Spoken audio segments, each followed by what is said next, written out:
Selamat pagi, siang, ataupun malam Pak Steven. Perkenalkan, nama saya Karitoro Wijaya dari jurusan International Business Management kelas LF24. Pada kesempatan kali ini, saya akan menjelaskan mengenai implementasi e-commerce yang dapat membantu perkembangan dari UMKM. Sebelum kita masuk ke inti presentasinya, saya akan membahas terlebih dahulu mengenai UMKM yang saya pilih, yaitu Poska Food Station. Mengapa saya memilih Poska Food Station? Karena UMKM tersebut merupakan milik teman dekat saya dan juga berada satu komplek dengan saya, yaitu perumahan Puro Kencana 1, Blok 6 nomor 10A Purwokerto. Sehingga melalui hal tersebut saya cukup mengetahui dan cukup mudah untuk menanyakan beberapa hal mengenai kondisi dan juga perkembangan dari Poska Food Station saat ini. Poska Food Station sendiri merupakan UMKM yang menjual makanan berbahan dasar ayam, babi dan juga sapi, dan beberapa menu yang dijual seperti mie ayam, bakcang, pangsit, siomay, nasi Hainam, dan masih banyak lagi. Poska Food Station sudah berdiri sejak tahun 2012 dan bisa dikatakan 10 tahun merupakan waktu yang cukup lama untuk perkembangan yang mereka hasilkan saat ini, karena perkembangan yang mereka hasilkan tidaklah signifikan. Menurut saya hal tersebut bisa terjadi karena Poska Food Station kurang mengikuti perkembangan zaman maupun teknologi dalam proses penjualannya.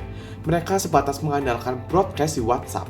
Sehingga menurut saya implementasi e-commerce untuk Poska Food Station dapat sangat mempengaruhi perkembangan mereka.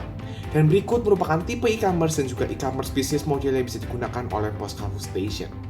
Tipe e-commerce yang saya sarankan untuk Poska Food Station yaitu B2C atau Business to Customer, di mana mereka menargetkan orang-orang yang membeli produknya untuk dikonsumsi dirinya sendiri, bukan untuk dijual lagi. Kenapa tidak B2B atau Business to Business yang pastinya dapat meraih keuntungan yang lebih banyak? Karena menurut saya kapasitas kemampuan Poska Food Station dalam memproduksi makanan masih di tahap B2C, di mana seluruh proses produksinya dilakukan di rumah dan dikerjakan oleh keluarganya sendiri dengan bantuan satu asisten, sehingga tidak memungkinkan apabila tipe e-commerce yang diterapkan yaitu B2B. Karena apabila hal tersebut dipaksakan, maka kualitas produk yang dihasilkan dapat menurun. Selanjutnya mengenai e-commerce business model, yang menurut saya paling cocok untuk diterapkan di Poska Food Station yaitu market creator. Mengapa market creator? Karena menurut saya lebih mudah untuk menjangkau konsumen-konsumen baru di berbagai daerah di Indonesia dan juga tidak memungkinkan apabila Poska Food Station membuat websitenya sendiri karena pastinya memerlukan biaya yang lebih dan juga lebih sulit untuk menjangkau customer-customer baru di berbagai daerah di Indonesia. Dan menurut saya market creator cukup mudah untuk dipelajari dan juga diterapkan. Untuk tipe B2C dan juga market creator, Poska Food Station dapat menggunakan layanan dari Tokopedia, Shopee, ataupun Lazada. Selanjutnya saya akan menjelaskan mengapa implementasi e-commerce dapat sangat membantu perkembangan dari Poska Food Station. Yang pertama, mereka memiliki produk frozen yang dapat tahan untuk dikirim keluar kota menggunakan ekspedisi. Sehingga menurut saya hal tersebut merupakan satu langkah yang menguntungkan dan juga tidak menjadi masalah dalam Poska Food Station menjangkau customer-customer di berbagai daerah di Indonesia. Yang kedua, market dari Poska Food Station masih bisa dikatakan kurang luas, di mana mereka menargetkan kota-kota sekitaran Purwokerto, Kebumen, Gombong, Pekalongan, dan juga Wonosobo. Dan mereka masih melakukan pengirimannya sendiri dari kota Purwokerto dan memerlukan waktu 1-2 jam untuk menuju kota lain. Sehingga menurut saya hal tersebut sangatlah tidak efektif dan menguras banyak tenaga dan juga waktu.